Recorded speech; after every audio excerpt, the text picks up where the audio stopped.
Bem-vindos, desembargadora federal Mônica Cifuentes e professor Epaminondas Fulgêncio, ex-procurador-geral do Estado de Minas Gerais. Encontro entre monstros do Judiciário de Minas Gerais, aqui no INESP, o irradiador de ideias.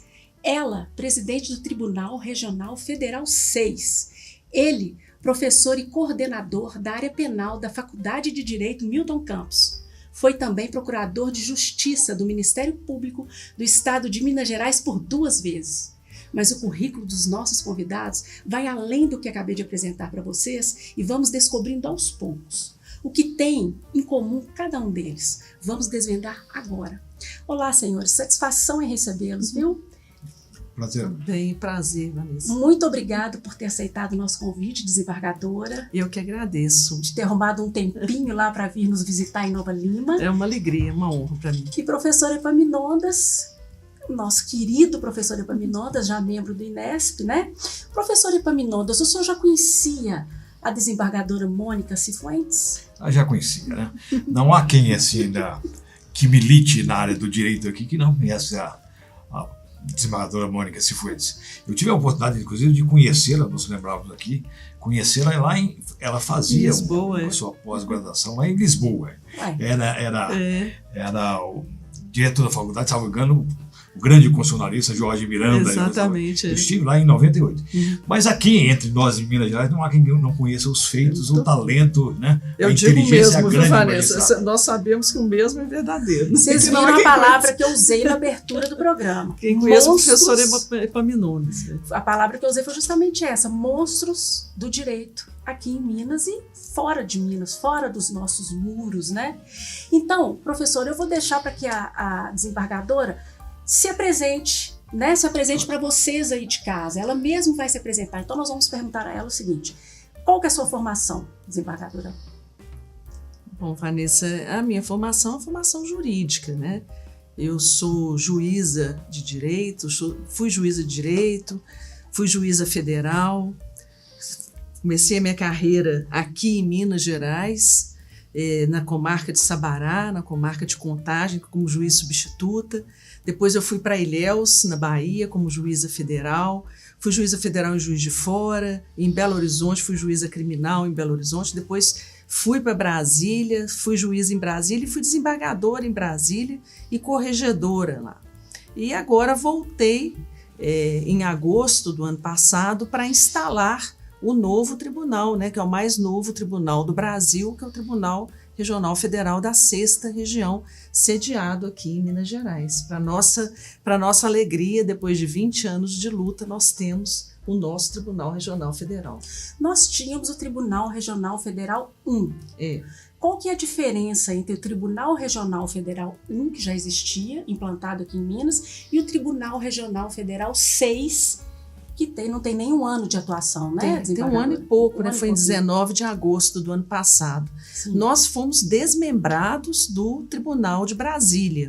O Tribunal de Brasília, ele era formado por 13 estados da federação, todo o norte do país, né? Mais o estado de Minas Gerais e mais o Distrito Federal, né? Quer dizer, 13 estados, contando Minas Gerais, mais o Distrito Federal. E havia uma pretensão dos mineiros antiga em desmembrar do TRF1 para criar o seu próprio tribunal. E depois de muita luta nós conseguimos isso ano passado. Professor, aí eu te pergunto, a doutora Mônica Cifuentes está à frente do Tribunal Regional Federal 6. Para o direito penal, o que isto significa? Muita coisa.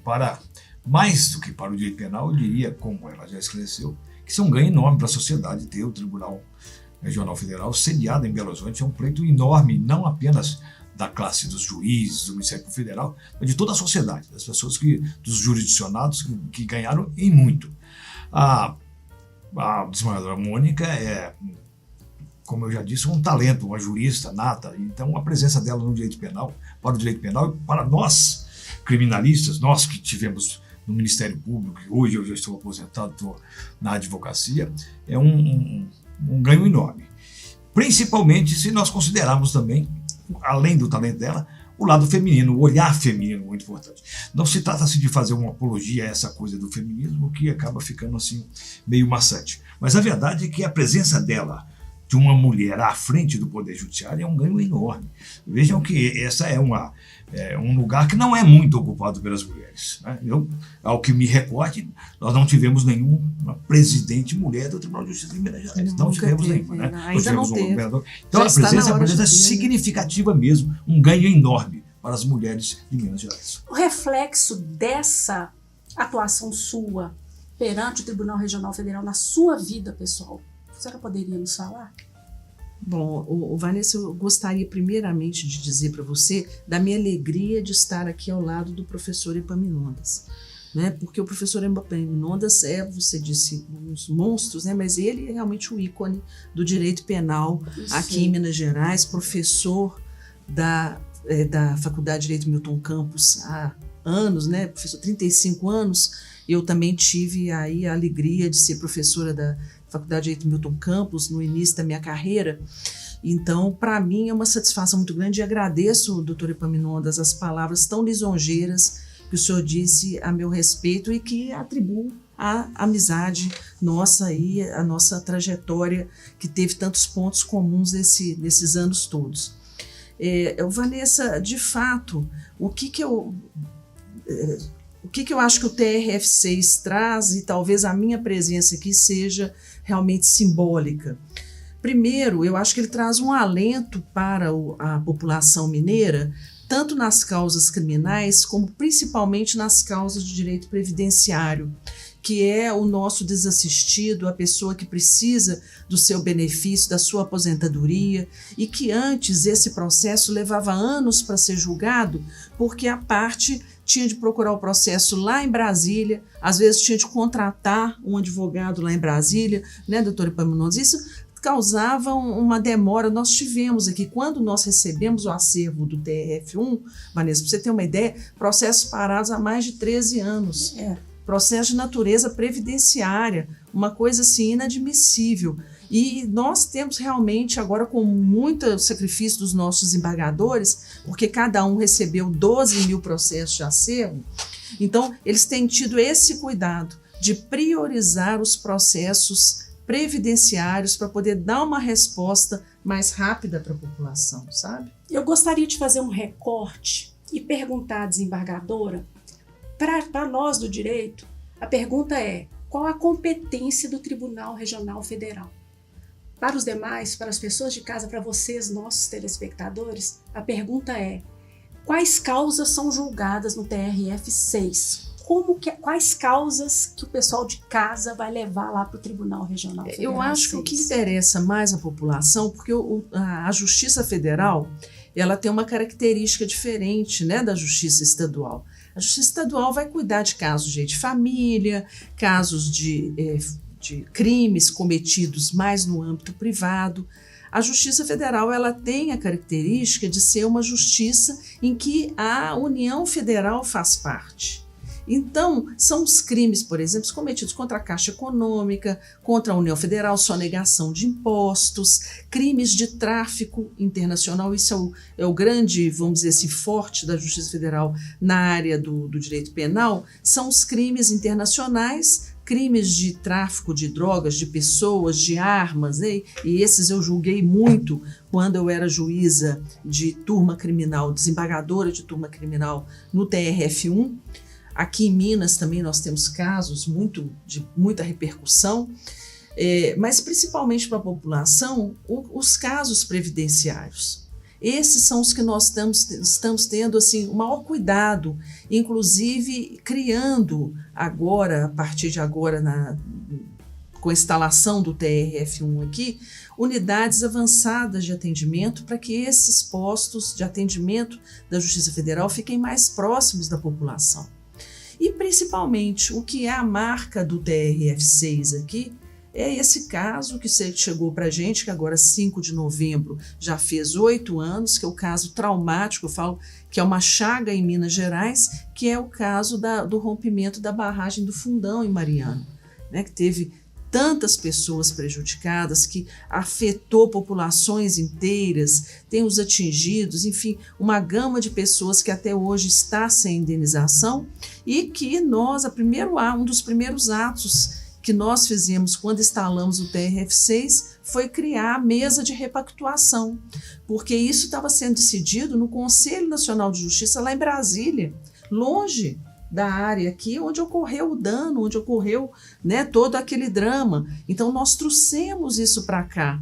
Eu fui a Brasília pessoalmente, conversei com a ministra presidente do Supremo e do Conselho Nacional de Justiça, conversei com os conselheiros, com o PGR na época, que era o Dr. Augusto Aras, conversei e nós então trouxemos esse processo para cá. Hoje está sendo um sucesso, o desembargador Ricardo Machado Rabelo está conduzindo isso com muita maestria e esperamos concluir em breve esse acordo para poder beneficiar a população. Então, peço licença a vocês e aos nossos entrevistados para irmos para um breve intervalo. Voltaremos em instantes.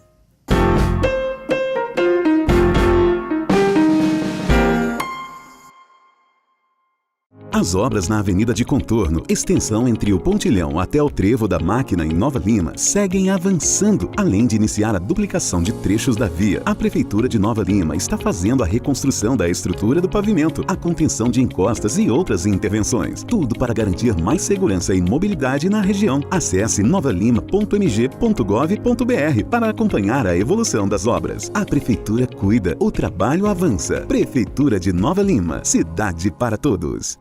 Fundado em 1980, o Hospital Nossa Senhora de Lourdes é filantrópico e sem fins lucrativos. E hoje atende a mais de 110 mil habitantes de Nova Lima, Raposos e Rio Acima.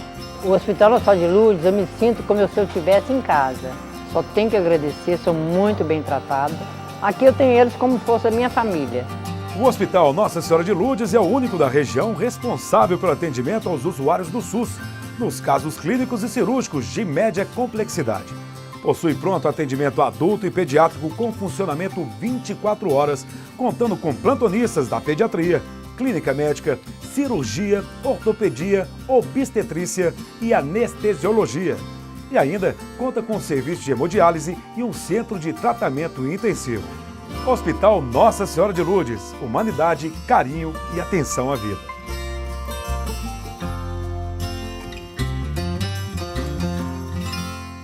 Apoio TV Banqueta. A CAP, Casa de Acolhida Padre Eustáquio, trabalha para que crianças, adolescentes e seus acompanhantes tenham amparo e estrutura durante a luta contra o câncer e doenças hematológicas até a sua cura. Com trabalho, empatia, compromisso e transparência, a CAP transforma necessidade em esperança. Faça a diferença na vida das crianças e adolescentes com câncer e doenças hematológicas. Faça parte desta história. Conheça pessoalmente o nosso trabalho.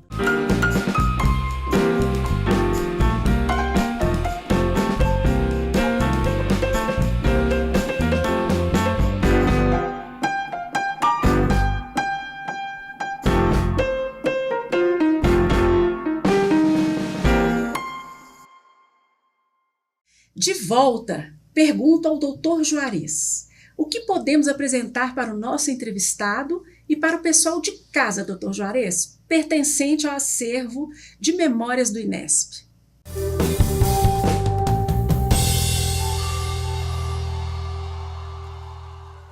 Pois não. Doutora Vanessa, nós estamos recebendo hoje, aqui no estúdio da TV Banqueta, duas figuras fundamentais da justiça aqui em Minas Gerais.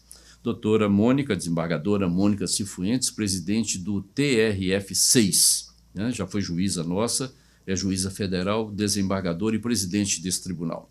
E também do professor Epaminondas Fulgêncio, que já foi procurador de justiça por 2 vezes no Estado e é membro do INESP. E eu quis trazer aqui uma surpresa para o professor Epaminondas. Eu trouxe essas 2 armas, essa garrucha, né? E essa arma de cano longo, e ambas fazem parte do nosso acervo aqui do INESP, e ambas nos foram presenteadas pelo pai dele, o professor Décio Fulgêncio, um dos maiores, e como disse ele hoje, não é dos maiores, o maior advogado do Tribunal do Júri que Minas Gerais já teve.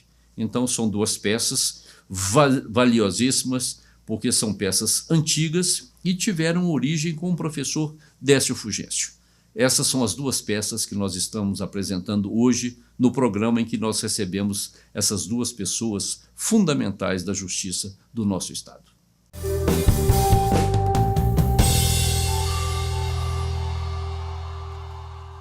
De volta aos nossos entrevistados, eu pergunto à doutora Mônica Cifuentes qual que é a prioridade, então, do TRF6 aqui em Minas.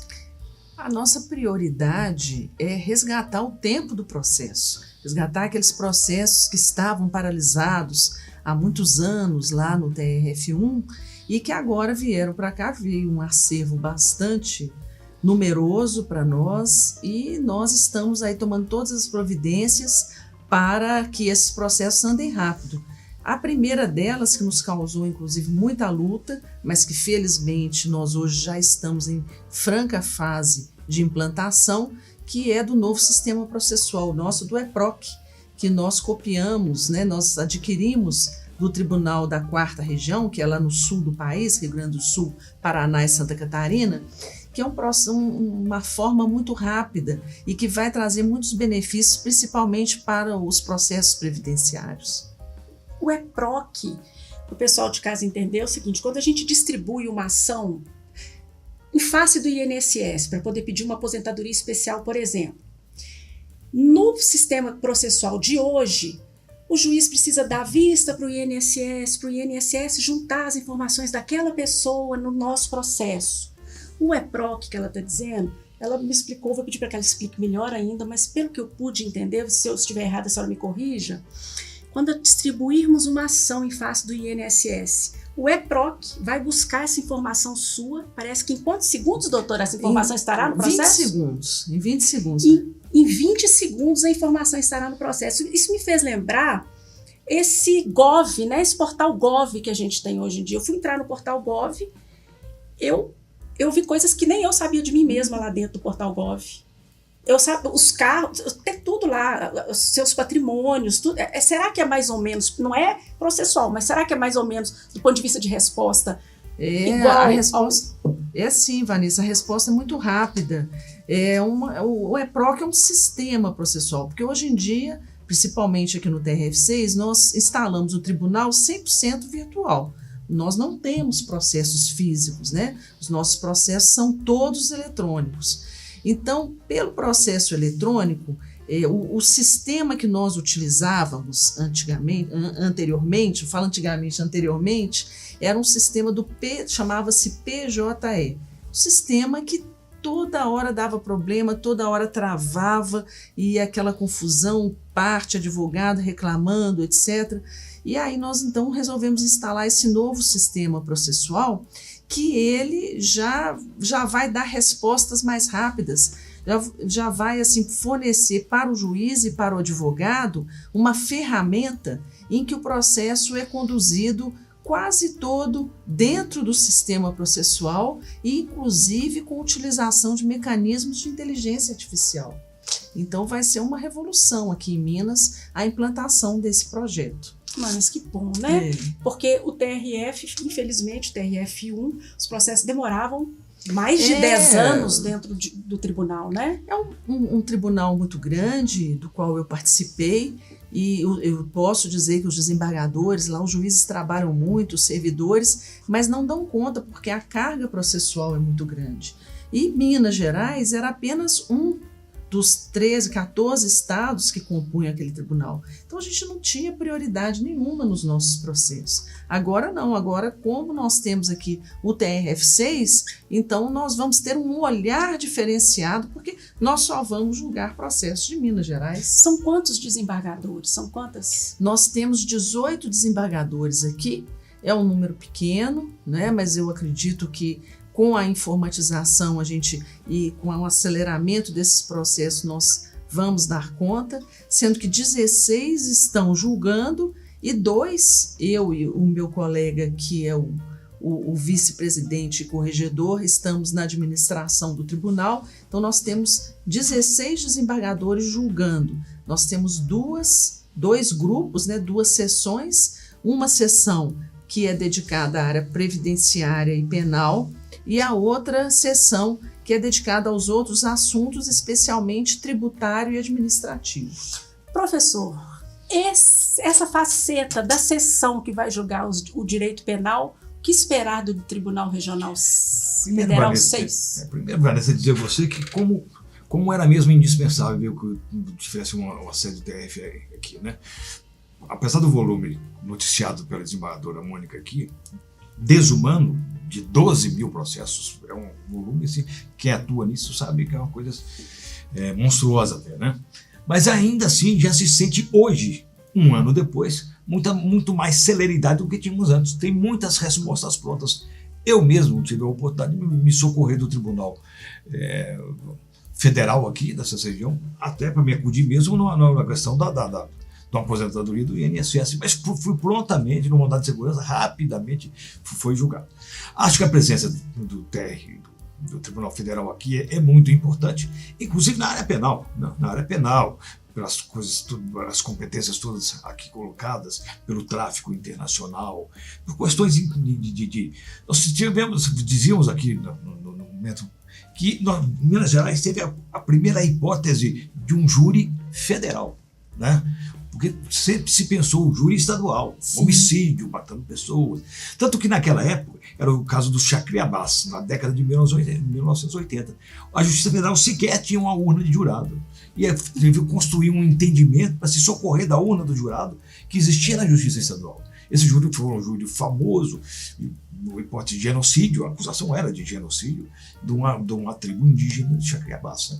Então, e de lá para cá, o júri, a Justiça Federal já julgou a hipótese lá do noroeste de Minas, lá de Unai também. Então, acho que sobre todos os aspectos, é muito bem-vindo ao Tribunal Federal. Então temos um tribunal para chamar de nosso. Nosso, claro. Ótimo, claro. Isso é muito bom, e né? Nós de Minas Gerais gostamos muito disso, né? Sim, nós gostamos dessa proximidade, né? Disso, Receber a presidente do Tribunal Regional Federal 6, com a presença do professor Epaminondas, gente, aqui em Nova Lima, um local onde a gente, de fato, efervesce, eu gosto muito de usar essa palavra aqui no Inesp, o irradiador de ideias. A gente traz ideias mesmo, a gente quer discutir, a gente quer mostrar para as pessoas o quão próximo é a tutela jurisdicional deles. Eles podem buscar esse remédio, buscar a justiça.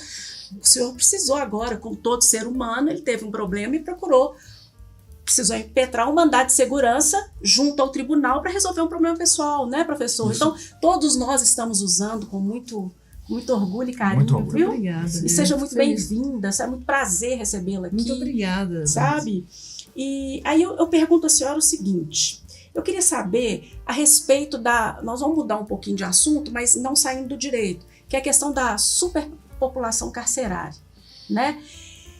Como que a senhora vê essa questão da superpopulação carcerária no nosso país, mas de preferência aqui em Minas, dando sempre um olhar para nós mineiros? Isso é uma patologia social, né, Vanessa? Nós, na Justiça Federal, nós nos utilizamos dos presídios estaduais, porque especialmente em Minas nós não temos presídios federais. Então os nossos condenados cumprem pena nos presídios aqui do estado. E é realmente triste ver a situação. Eu até outro dia estava conversando sobre isso com o ministro do STJ, dizendo que enquanto nós não tivermos uma nova forma de punir o cidadão, em que a punição não seja tão como na Idade Média, caindo sobre o corpo, né, mas sejam outras formas punitivas que hoje em dia, com a evolução tecnológica, nós temos condição de ter outras formas de fazer com que o cidadão realmente pague por aquilo que ele cometeu à sociedade, vai ser um grande ganho. Mas eu gostaria de ressaltar o grande exemplo que vejo aqui em Nova Lima, que eu tive a oportunidade de conhecer, que é o sistema APAC, aqui, que é uma experiência que deve ser exportada para o mundo, porque é realmente gratificante a gente ver como que a APAC é conduzida aqui, como que os presos vivem lá dentro daquele sistema, que na verdade pode-se dizer que é realmente reeducativo. E na Justiça Federal nós estamos iniciando um projeto iniciamos já em Uberaba, Uberlândia, e agora vamos trazer para as outras unidades nossas, aqui as outras subseções, que é o processo, professor Epaminondas, da justiça restaurativa, sabe? A justiça restaurativa, especialmente nos delitos assim de pequena monta, ela tem tido um papel social muito grande, muito significativo quando ela é bem aplicada. Porque a justiça restaurativa, Vanessa, ela baseia-se na vítima, no ponto de vista da vítima e do perdão. Então, ela, na verdade, ela realmente reconstrói e cura.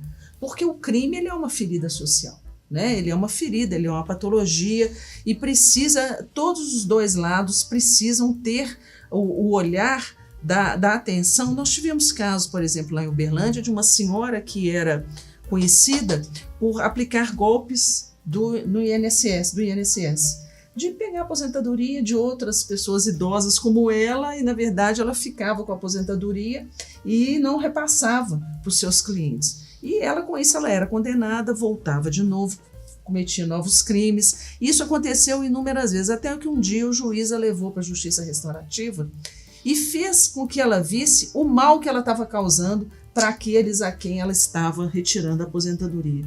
Mas os depoimentos que a gente tem, assim, são de chorar. Você vê da pessoa se conscientizar daquilo que ela estava fazendo. Isso é melhor do que qualquer pena, né? Isso me parece uma ressocialização mais eficaz. Porque você conscientiza daquilo que a pessoa está fazendo e ela se ressocializa por si só. Exatamente. Parece que é mais ou menos um avanço na ressocialização que, de certa forma, quase não acontece, né? Eu diria até que é mais que um avanço, Vanessa, porque, na verdade, historicamente, a pena não ressocializa. Em hipótese nenhuma. Nós estamos dando um primeiro passo. O que a desembargadora traz aqui com a justiça restaurativa é um alento de esperança, sabe? Porque ela bem sabe disso, todos nós temos um problema. Primeiro que essa pena corporal mesmo é algo assim da pré-histórica mesmo, né? Você enjaular as pessoas. Às vezes, na hipótese que não tem necessidade nem produtiva, nem eficiência nesse tipo de coisa.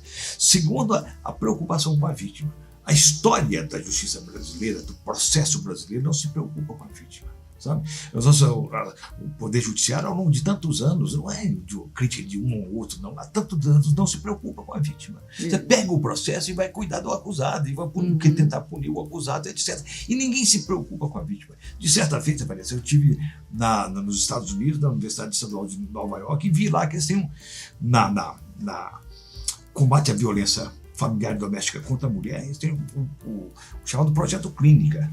Porque aqui entre nós, a vítima vai e bate às portas do poder público, e vai na defensoria, e vai na delegacia, e vai daqui.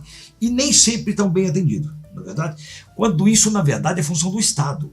E nesse projeto Clínica, então, as pessoas, a vítima está ali e o Estado gira em torno dela, coloca o defensor, com o trabalho psicológico que muitas vezes é importante. Então, esse tipo de coisa, a justiça restaurativa serve mesmo como uma esperança de alguma coisa que possa mudar no futuro. E foi o que a doutora Mônica Cifuentes falou. É um processo de cura, não é um processo de superexposição como acontece hoje. Você está exposto, você tem que ir, bater as portas, ser atendido, ser ouvido, ser levado a sério, muitas vezes pode acontecer de não ser levado, né? Então você está ali no processo de cura que o Estado está gravitando em volta de você. Então seria assim, o direito penal posterior ao direito penal. Então, assim, são nova era. Exatamente, um novo olhar sobre o direito penal, sobre o ponto de vista da vítima. Isso, nos crimes internacionais, inclusive no Estatuto de Roma, já prevê a vítima como participante do processo. Demorou, né, gente? Assim, demorou a acontecer essa coisa da vítima ser também objeto de acolhimento. Não, e a vítima é fundamental, porque para ela interessa se o indivíduo se o Estado vai aplicar 5, 10 anos ou não. Ela quer ver reparado o seu dano, né? O seu dano pessoal, aquilo que ela sofreu e que ninguém ouve. Eu já tive caso, eu fui juíza criminal há muito tempo, em que era incrível isso. Mas às vezes a gente chama, né, doutora Epaminondas, a vítima, ela vai prestar o depoimento não como testemunha, mas como informante, né?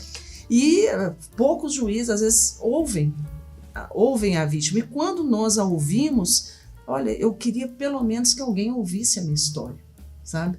Então, isso é o direito é para isso. Eu falo que nós, os profissionais do direito, nós somos, antes de tudo, nós somos psicólogos sociais, porque nós lidamos com a patologia, nós lidamos com o drama. O advogado, ele não lida com coisas certinhas, a não ser nem advogado de empresa, né? Ele só lida com caos, só lida com conflito, só lida com drama familiar. Você veja, por exemplo, a questão da justiça restaurativa no restabelecimento das questões de violência doméstica.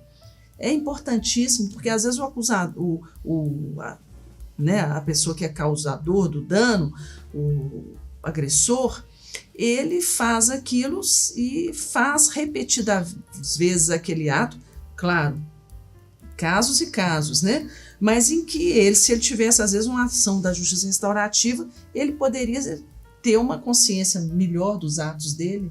A justiça restaurativa já está funcionando no Tribunal Regional Federal 6? Nós estamos já nas subseções de Uberaba e Uberlândia. Como funciona? Nós temos lá, dentro da Justiça Federal em Uberaba e Uberlândia, núcleos de prática de justiça restaurativa, em que os juízes lá já atuam, inclusive, junto com a Universidade de Uberlândia, fizeram um convênio e formamos formadores, formamos conciliadores já com essa, vamos dizer, com essa formação ou com esse entendimento das ferramentas da justiça restaurativa, porque também não pode ser assim, sem nenhum treinamento, não. Sim. A pessoa tem que treinar para isso, porque senão pode até complicar a situação, né? Pode piorar. Pode piorar. Mas nós vamos para mais um intervalo.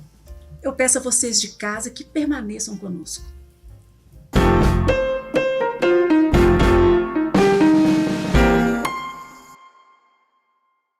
Fundado em 1980, o Hospital Nossa Senhora de Lourdes é filantrópico e sem fins lucrativos e hoje atende a mais de 110 mil habitantes de Nova Lima, Raposos e Rio Acima. O Hospital Nossa Senhora de Lourdes, eu me sinto como se eu estivesse em casa. Só tenho que agradecer, sou muito bem tratada. Aqui eu tenho eles como se fosse a minha família. O Hospital Nossa Senhora de Lourdes é o único da região responsável pelo atendimento aos usuários do SUS, nos casos clínicos e cirúrgicos de média complexidade. Possui pronto atendimento adulto e pediátrico com funcionamento 24 horas, contando com plantonistas da pediatria, clínica médica, cirurgia, ortopedia, obstetrícia e anestesiologia. E ainda conta com serviço de hemodiálise e um centro de tratamento intensivo. Hospital Nossa Senhora de Lourdes, humanidade, carinho e atenção à vida.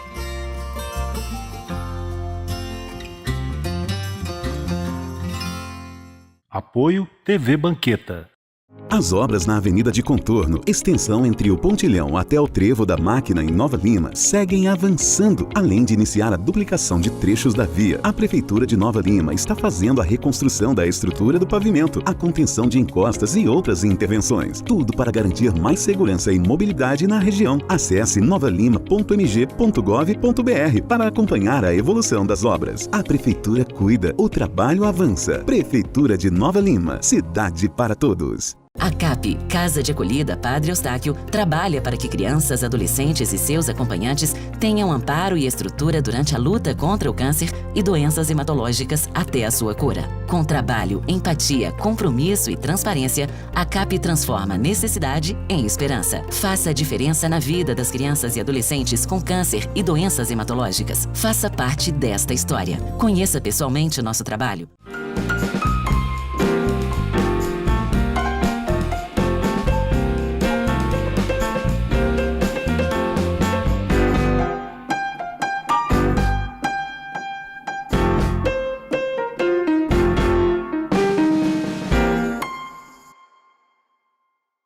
Terceiro e último bloco. Pergunta ao professor Epaminondas. Professor, como ressocializar com o sistema penitenciário que temos hoje? Como tem hoje, eu acho muito pouco provável que a gente consiga, ou que tenha um mínimo de esperança, né? Nós temos, como destacado pela desembargadora Mônica, nós temos aqui a esperança no sistema APAC, que tem em Nova Lima um grande exemplo. E você sabe muito bem disso, que sistematicamente nós trazemos os estudantes da Milton Campos para que elas tenham esperança e possam compreender que a justiça tem beleza e tem poesia mesmo, né? Acho que nós vivemos problemas seríssimos, porque os menores não têm idade de responsabilidade penal, né? Os menores de 18 anos. Mas quando são submetidos a uma pena, uma medida protetiva, uma medida de ressocialização, eles são tratados pelo mesmo pessoal do sistema penitenciário que trata dos criminosos. Então, evidentemente, não é porque são mal intencionados, não, eles são preparados para um outro tipo de coisa. O olhar para a criança, olhar para o jovem infrator é um outro tipo de olhar de recuperação efetivamente, muito mais do que o adulto. O que a senhora me fala sobre isso, desembargadora? Eu concordo totalmente, né, com o professor Epaminondas, porque eu até estava contando para ele que eu tive a oportunidade de presenciar um sistema muito interessante de justiça restaurativa utilizada nos campos das universidades lá nos Estados Unidos, especialmente na Califórnia, em que esses pequenos delitos eles são cuidados pela justiça restaurativa e às vezes por comitês dentro dos campos das universidades em que chamam o infrator e, por exemplo, uso de droga, danos, brigas entre alunos e tudo, não é levado para a polícia. Aqui hoje em dia qualquer coisa, sei lá, vai lavrar um BO, né? E se a gente está vendo casos horríveis aí, eu vi hoje o caso de um menino de 15 anos que estava utilizando inteligência artificial para poder modificar o rosto das colegas, né, utilizar aquilo em crime. Eu não sei bem onde foi que aconteceu não, mas vi essa notícia hoje de manhã. Então isso vai se tornando cada vez mais comum, ainda mais agora com essa ampla gama de tecnologia à nossa disposição. Nós temos de tomar cuidado para isso. Nós vamos levar esses meninos de 15, 16 anos para o sistema penitenciário atual para não dar resultado nenhum, porque está comprovado que não está dando resultado. Esse sistema que nós estamos aí atualmente é um sistema que precisa seriamente ser repensado. Ao passo que se passa para essas oportunidades de envolver a comunidade nesse processo de ressocialização, eu acho que o resultado é melhor, sabe, Vanessa? Aliás, eu sou uma pessoa que confia muito no terceiro setor. Confio muito na atuação das ONGs, das associações civis, das comunidades, para poder resolver um problema que o Estado hoje, francamente, não tem condição de resolver. Já se foi o tempo em que o Estado resolvia tudo. Nós agora temos de ter o apoio do Estado para que a sociedade se fortaleça e passe a resolver as suas questões. Porque ao mesmo tempo que somos Estado, a senhora está aqui como Estado, né? Ao mesmo tempo que somos Estado, somos a sociedade. Então a sociedade tem que estar inserida mesmo. E eu conto para vocês o seguinte, teve um tempo que eu trabalhei bem próximo da doutora Elva Canteiro, que era uma promotora de justiça aqui em Nova Lima. E eu me lembro muito bem que ela, quando uma criança cometia uma pequena infração, ela chamava os pais daquela criança na sala dela e conversava com aqueles pais e com aquela criança. E falava, não quero te ver mais na rua, como se fosse uma mãe mesmo falando. Era uma coisa muito até interessante de assistir. Eu assisti várias vezes isso. Então, aquela mãe voltava, a criança ia para casa, muitas vezes voltava a cometer pequenos delitos, mas outros não, porque ela falava, vai estudar. Aqui em Nova Lima, pelo menos eu estou falando de Nova Lima, aqui nós já tivemos até um programa Guimarães Rosa, porque a gente gosta muito de falar do nosso aqui também, como exemplo para fora. Então, as escolas municipais e as estaduais que estão aqui são muito atuantes. Aqui tem muito curso a se fazer, curso de dança, sabe? Os jovens conseguem ficar, se quiserem, eles conseguem fazer aulas gratuitas de música, então eles se ocupam. Então a doutora Elva chamava essas crianças e mostrava para elas os caminhos, e eu vi muita criança saindo daquele mundo do crime que ele poderia estar entrando, ela conseguia tirar com um simples ato da utilização do dom profissional dela para ajudar aquele cidadão que estava do lado dela ali. É lindo e é maravilhoso, e a gente faz isso, sabe? Aqui outras pessoas fazem também, acredito que fora daqui, estou vendo a senhora. Para eu poder entrevistá-la, eu fiz uma pesquisa, e nessa pesquisa eu me senti um pouco, eu fiquei muito feliz de ver esse olhar que ela traz para a justiça aqui em Minas, que a senhora traz. Parabéns, e eu estou muito satisfeita.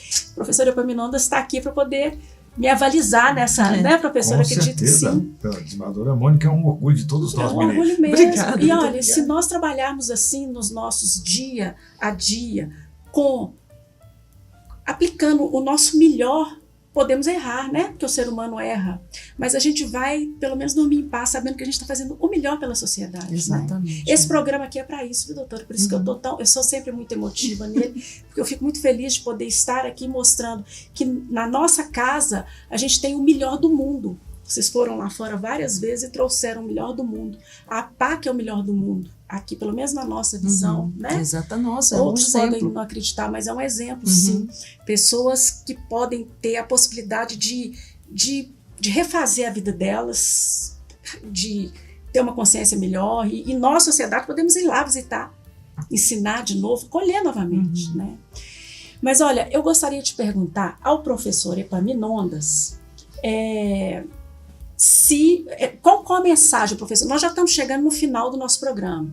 Nós temos muitos assuntos a serem abordados. Eu gostaria de perguntar ao professor Epaminondas primeiro, pedir a ele uma mensagem para ele deixar para o pessoal de casa e para o pessoal do direito com relação a Minas Gerais, a atuação do direito e ao direito penal. O que o senhor gostaria de deixar para a gente aqui hoje? Eu gostaria de deixar uma mensagem final, exatamente essa, voltada um pouquinho para o menor, para a criança, sabe? Essa é a nossa esperança, esse é o nosso futuro, né? Então é preciso que nós todos possamos reconhecer os nossos próprios defeitos, assim, enquanto Poder Judiciário, enquanto Ministério Público que eu representei há tantos anos, enquanto magistério que eu tenho lá, que o olhar das infrações tem que se deslocar um pouquinho fora da infração e voltar para o jovem, porque esse é o grande objetivo de todos nós. Fazer da justiça assim, uma grande, digamos, delegacia de polícia contra o menor é um olhar equivocado, né? Nós precisamos da recuperação desses menores. E hoje, eu quero dizer, esses dias, será realizada aqui em Minas Gerais uma conferência da Associação Nacional de Advogados Criminalistas, sabe? Será feita agora no Minas Centro.